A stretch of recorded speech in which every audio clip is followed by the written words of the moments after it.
आज की क्लास में हम लोग शिक्षण अभिरुचि का लेक्चर 3 वीडियो देखेंगे। चलिए तो हम क्वेश्चन से शुरुआत करते हैं। सबसे पहला क्वेश्चन आपके स्क्रीन पर क्वेश्चन है, कक्षा संप्रेषण किसका आधार है। ऑप्शन दिया हुआ है। इसमें से यदि आप जानते हैं आंसर तो जल्दी से कमेंट बॉक्स में इसका जवाब दीजिए। इसका सही जवाब होगा सामाजिक पहचान का। चलिए सेकेंड नंबर क्वेश्चन आपके स्क्रीन पर, उच्च शिक्षा के वैश्वीकरण के निम्नलिखित में से कौन कौन से अवगुण हैं। ये 4 ऑप्शन है, बताना है इसमें कौन कौन से अवगुण हैं। तो पहला ऑप्शन है विश्व पाठ्यक्रमों के साथ सम्मुखीकरण। सेकेंड ऑप्शन है शिक्षा में अभिजात को बढ़ावा। और सी नंबर ऑप्शन है शिक्षा का वस्तुकरण। और डी नंबर ऑप्शन है शिक्षा की लागत में बढ़ोतरी। तो देखिए, यदि उच्च शिक्षा के वैश्वीकरण करेंगे तो इसमें विश्व पाठ्यक्रम के साथ सम्मुखीकरण, ये बात सही लग रहा है। ठीक है। उसके बाद कहा जा रहा है कि शिक्षा में अभिजात को बढ़ावा देना, ये भी सही बात है। शिक्षा का वस्तुकरण, ये गलत जवाब है। शिक्षा की लागत में बढ़ोतरी, ये भी सही जवाब है। तो इसमें अवगुण ढूंढना है, तो अवगुण का आंसर क्या सही होगा, सी नंबर आंसर इसका सही है। शिक्षा का वस्तुकरण यह अवगुण होगा इसका। चलिए नेक्स्ट क्वेश्चन की ओर आगे बढ़ते हैं। क्वेश्चन है 3rd नंबर, शिक्षण संबंधी सहायक उपकरणों की उपयोगिता के औचित्य का आधार है। पहला ऑप्शन है कक्षा में विद्यार्थियों का ध्यान आकर्षित करना। ऑप्शन बी है कक्षा में अनुशासनहीनता की समस्या को कम करना। ऑप्शन सी है विद्यार्थियों के अधिगम परिणामों को इष्टतम करना। और डी नंबर ऑप्शन है अधिगम कार्यों में विद्यार्थियों को प्रभावी ढंग से लगाना। अर्थात शिक्षण संबंधित सहायक उपकरणों का औचित उपयोग, औचित आधार इसमें क्या है। तो इसमें जो ऑप्शन नंबर 1 है इसमें सभी सही लगेंगे, लेकिन सबसे बेस्ट इसका जवाब कौन सा होगा, ऑप्शन नंबर सी इसका सही जवाब है। देखिए, सबसे पहले इसमें कहता है कक्षा में विद्यार्थियों का ध्यान आकर्षित करना है, ये भी जवाब सही है। अगर सहायक उपकरण का उपयोग करेंगे तो इससे विद्यार्थी का ध्यान आकर्षित होगा। कक्षा में अनुशासनहीनता की समस्या को कम करना, ये भी बात सही लग रहा है। और डी नंबर नीचे देखते हैं, अधिगम कार्यों में विद्यार्थी को प्रभावी ढंग से लगाना, ये भी एकदम सही लग रहा है। लेकिन सबसे अधिक कौन सही होगा, सी नंबर, क्योंकि विद्यार्थी के अधिगम परिणामों को इष्टम का मतलब होता है सर्वोत्तम, उच्चतम। ठीक है। तो अगर अधिगम का परिमाण अगर सर्वोत्तम होगा, अधिक होगा, तो वह सबसे अच्छा होगा। सिर्फ अधिगम कार्यों में विद्यार्थी को प्रभावी ढंग से लगा देना और अधिगम विद्यार्थी में नहीं होना, तो इससे क्या होगा, सहायक उपकरणों का उतना औचित आधार नहीं माना जाएगा। इसमें इष्टम का अर्थ सर्वोत्तम, मतलब कि अधिगम का जितना अधिक परिणाम इसमें, मतलब अधिगम ज़्यादा हो पाएगा। तो सही जवाब इसका कौन होगा, सी नंबर इसका सही जवाब है। चलिए नेक्स्ट क्वेश्चन की ओर आगे बढ़ते हैं। कल्पना कीजिए कि आप एक ऐसी शिक्षा संस्था में हैं जहां लोग समान परिस्थिति के हैं। ऐसी स्थिति में संप्रेषण की कौन सी पद्धति सबसे अधिक उपयुक्त है और प्रायः इस प्रसंग में काम में लाई जाती है। जिस स्थान पे या जिस संस्था में समान परिस्थिति के व्यक्ति होते हैं, लोग होते हैं, उस समय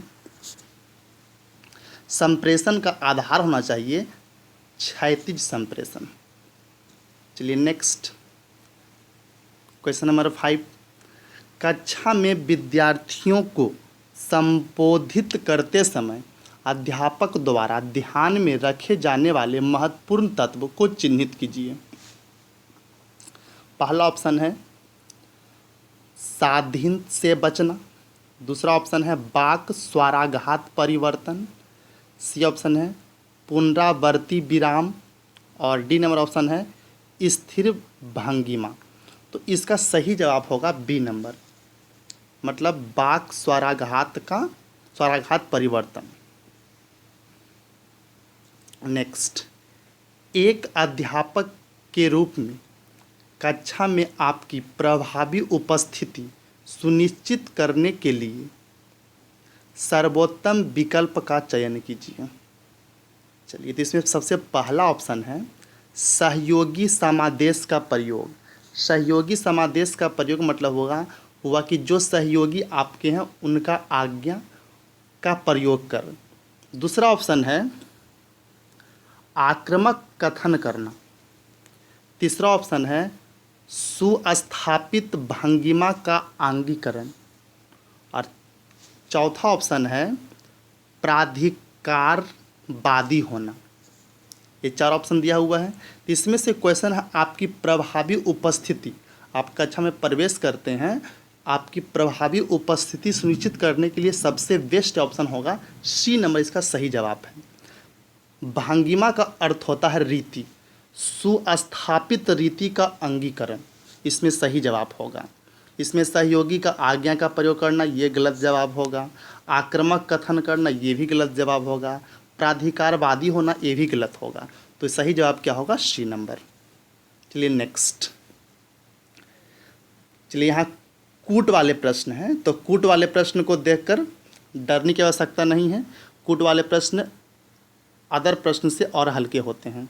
आप कूट को मत देखिए, सबसे पहले ऊपर वाले प्रश्न को ध्यान से पढ़िए, एकदम आसानी से क्वेश्चन बन जाते हैं। इस प्रकार के क्वेश्चन देखकर विद्यार्थी डायरेक्ट आगे बढ़ जाते हैं, जो कि सबसे आसान क्वेश्चन कूट वाले होते हैं। चलिए देखिए कैसे सॉल्व करते हैं। तो हम लोग आज देखते हैं कि कूट वाले प्रश्न को कितनी आसानी से सॉल्व कर पाते हैं। तो सबसे पहले क्वेश्चन को पढ़ना है, कूट को छोड़ देना है। क्वेश्चन क्या कहता है? निम्नलिखित में से कौन से मूल कर्तव्य हैं? पहला है राष्ट्रीय ध्वज का सम्मान, ये सही जवाब है। प्राकृतिक पर्यावरण की रक्षा और उसमें सुधार, ये भी सही जवाब है। माता पिता द्वारा अपने बच्चे को शिक्षा के अवसर प्रदान करना, ये भी सही जवाब है। राष्ट्रीय महत्व के स्मारकों और स्थानों की सुरक्षा करना, ये सुरक्षा हम लोग नहीं, कर्तव्य में नहीं आएगा। तो इसमें देखिए कौन कौन सही हुआ। आपका ए सही हुआ, बी हुआ और सी हुआ। अब कूट की ओर आइए। कूट में देखिए कि ए बी सी कहाँ कहाँ है। तो ए बी सी पहला ऑप्शन में है, तो ये इसको टिक आउट कर दीजिए। कूट वाले क्वेश्चन को कड़ा ना समझें। चलिए नेक्स्ट क्वेश्चन की ओर आगे बढ़ते हैं। चलिए यहाँ भी कूट वाले क्वेश्चन है, तो आप क्वेश्चन को सॉल्व कैसे करेंगे? कूट वाले पार्ट्स को आप छोड़ दीजिए, क्वेश्चन वाले पार्ट्स को पढ़िए।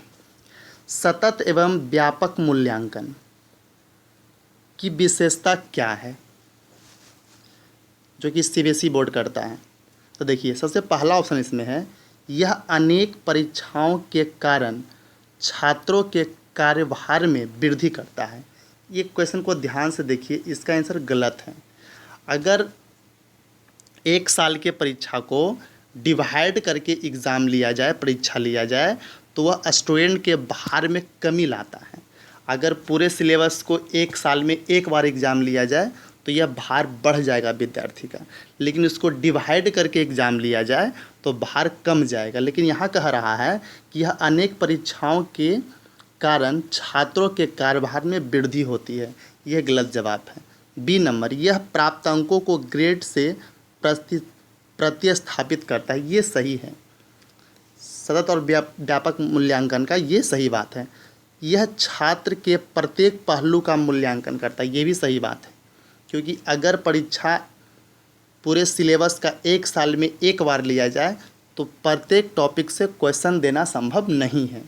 तो इसलिए अगर लगातार एक साल के जो सिलेबस है उसे बांट कर एग्ज़ाम लिया जाए तो यह छात्र के प्रत्येक पहलू का मूल्यांकन हो जाता है। डी नंबर ऑप्शन है, यह परीक्षा के डर को कम करने में सहायता करता है, ये भी सही जवाब है। इसमें सही जवाब हुआ बी हुआ, सी हुआ और डी हुआ। अब कूट तरफ आइए, बी सी डी कहाँ पर आंसर है? तो बी सी डी ढूंढना है, तो डी नंबर इसका आंसर सही होगा, बी सी डी। चलिए, इसलिए कूट वाले क्वेश्चन को कड़ा नहीं समझिए। चलिए देखिए, यहाँ आप कूट वाले पार्ट्स को छोड़ दीजिए, आप क्वेश्चन के ऊपर में पढ़िए। निम्नलिखित में से कौन कौन से गुण किसी शिक्षक की बड़ी ताकत को प्रदर्शित करता है?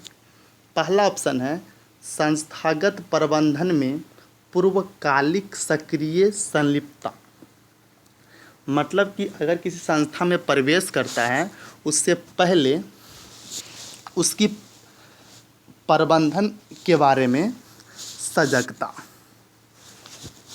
रहना, ये सही नहीं, जाने के बाद पता चलेगा। उदाहरण प्रस्तुत करना, ये बात सही है। अवधारणाओं के परीक्षण के लिए तत्पर रहना, मतलब जो अवधारणा है उसका परीक्षण के लिए तत्पर रहना, ये सही बात है। गलतियों को स्वीकार करना, ये भी बात सही है। तो इसका सही जवाब क्या होगा? B C D, B C D ये सही जवाब होगा। चलिए नेक्स्ट क्वेश्चन की ओर आगे बढ़ते हैं। Question number 10। यहाँ भी देखिए कुट वाले प्रश्न हैं, ध्यान से पढ़िए, कुट वाले पार्ट्स को छोड़ दीजिए। निम्नलिखित में से कौन कौन किसी सेमिनार की विशेषताएं हैं? पहला ऑप्शन देखिए, यह अकादमिक अनुदेशन का प्रकार है, ये जवाब सही है। इसमें प्रश्न करना, चर्चा एवं वाद विवाद शामिल है, ये भी बात सही है। इसमें व्यक्तियों के बड़े समूह शामिल होते हैं, ये जरूरी नहीं कि बहुत सारे व्यक्ति शामिल हों। इसमें कौशल युक्त व्यक्तियों को संलिप्तता की आवश्यकता, ये बात सही। तो इसमें ए ऑप्शन सही हुआ, बी ऑप्शन सही हुआ और डी ऑप्शन सही हुआ। अब कुट में आइए, अब ध्यान से अब ए, बी और डी ढूंढिए। ऑप्शन नंबर डी इसका सही जवाब हो जाएगा। चलिए नेक्स्ट क्वेश्चन की ओर बढ़ते हैं। क्वेश्चन है, अच्छे शिक्षण के लिए क्या क्या अपेक्षित है? पहला ऑप्शन है निदान, दूसरा ऑप्शन है उपचार, तीसरा ऑप्शन है निर्देश और चौथा ऑप्शन है प्रतिपुष्टि। तो इसमें अच्छे शिक्षण के लिए सभी बातें सही हैं, इसलिए इसका answer A B C D हो जाएगा। चलिए नेक्स्ट क्वेश्चन की ओर आगे बढ़ते हैं। क्वेश्चन है, NMEICT का अर्थ है? तो पहला ऑप्शन है national mission on education through ICT, अर्थात ICT के द्वारा।